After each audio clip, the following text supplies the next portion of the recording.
BDJS ഇന്ന് സ്ഥാനാർത്ഥികളെ തീരുമാനിക്കുകയാണ്. സ്ഥാനാർത്ഥി നിർണയത്തിന് പാർട്ടി സംസ്ഥാന കൗൺസിൽ ചേർത്തലയിൽ ചേരും.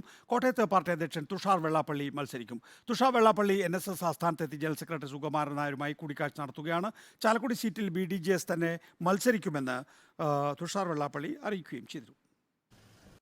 NSSന്റെ നിലപാട് വ്യക്തമായിട്ട് നിങ്ങൾക്ക് എല്ലാവർക്കും അറിയാമല്ലോ എന്താണെന്നുള്ളത്. സ്ഥാനാർത്ഥികളെ ഡിക്ലെയർ ചെയ്യാൻ വേണ്ടി പോകുന്നതിന് മുമ്പ് അദ്ദേഹത്തിന് വന്ന അനുവാദവും അതിനുള്ള അനുഗ്രഹവും ഒക്കെ വാങ്ങിച്ചു പോവുക എന്നുള്ളതാണ് ചെയ്തിട്ടുള്ളത്. ആ സീറ്റിൻ്റെ നാലിൻ്റെയും പ്രസ്താവന ഡിക്ലറേഷൻ ഇന്നും നാളെയൊക്കെ ആയിട്ട് ഉണ്ടാവും. ഇപ്പോൾ ഞങ്ങളുടെ സീറ്റുകളെല്ലാം നേരത്തെ ഫൈനലൈസ് ചെയ്തിട്ടുള്ളതാണ്.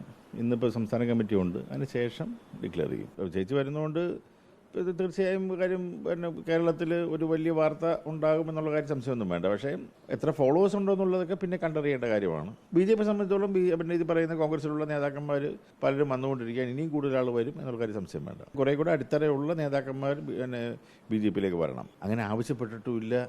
നമ്മൾ ഒന്നും അസ്യൂം ചെയ്യേണ്ട കാര്യമില്ലല്ലോ. ഷിജിത്ത് വിശദാംശങ്ങളുമായി. ഷിജിത്ത്, അങ്ങനെ ആവശ്യപ്പെട്ടിട്ടുമില്ല എന്നുള്ളതാണ് ഞാൻ കേട്ട സൗണ്ട് ബൈറ്റ്. അതിൻ്റെ ചോദ്യം സ്വാഭാവികമായും ചാലക്കുടി BJPക്ക് വിട്ടുകൊടുത്ത് എറണാകുളം എടുക്കാൻ തീരുമാനിക്കുമോ എന്നായിരിക്കും. എന്താണ് BDJSന്റെ സ്ഥാനാർത്ഥികളെ സംബന്ധിച്ചുള്ള പ്രാഥമിക വിവരം?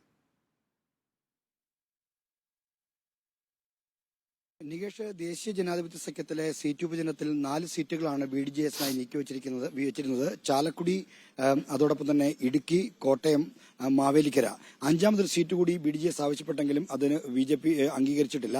എന്നാലും ചാലക്കുടി സീറ്റിൽ പത്മജ മത്സരിക്കുകയാണെങ്കിൽ പകരം എറണാകുളം സീറ്റ് നൽകും എന്നായിരുന്നു BDJS നേതൃത്വത്തിനെ BJP അറിയിച്ചിരുന്നത്. അക്കാര്യത്തിൽ BDJSനും അനുകൂല നിലപാടായിരുന്നു. ഇന്ന് അക്കാര്യത്തിൽ വ്യക്തത വരുത്തുമെന്ന് BJP നേതൃത്വം ഉറപ്പ് നൽകിയിരുന്നു.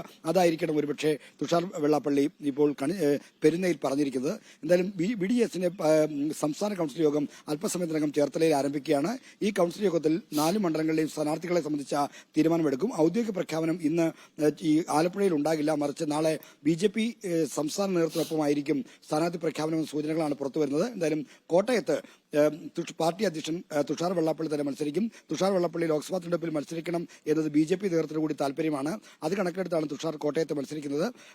ഇടുക്കിയിൽ പാർട്ടിയുടെ മാധ്യമവിഭാഗം കൈകാര്യം ചെയ്യുന്ന നേതാവായ സിനിൽ മുണ്ടപ്പള്ളിയാണ് മത്സരിപ്പിക്കുമെന്നാണ് ഇപ്പോൾ അറിയുന്നത്. മാവേലിക്കരയിൽ DCCയുടെ ആലപ്പുഴ DCCയുടെ മുൻ ജനറൽ സെക്രട്ടറിയായ ബൈജു കലാശാലയെ മത്സരിപ്പിക്കുമെന്നാണ് ഇപ്പോൾ ലഭിക്കുന്ന വിവരം. എന്തായാലും ചാലക്കുടിയുടെ കാര്യത്തിൽ ഇതുവരെ ഒരു സൂചനകളൊന്നും പുറത്തു വന്നിട്ടില്ല. ഇപ്പോൾ ലഭ്യമാകുന്ന വിവരമനുസരിച്ച് 2 സ്ഥാനാർത്ഥികളുടെ കാര്യത്തിൽ ഇന്ന് തന്നെ തീരുമാനമുണ്ടായി ഒരുപക്ഷെ പ്രഖ്യാപിക്കാനും സാധ്യതയുണ്ട് എന്നാണ്.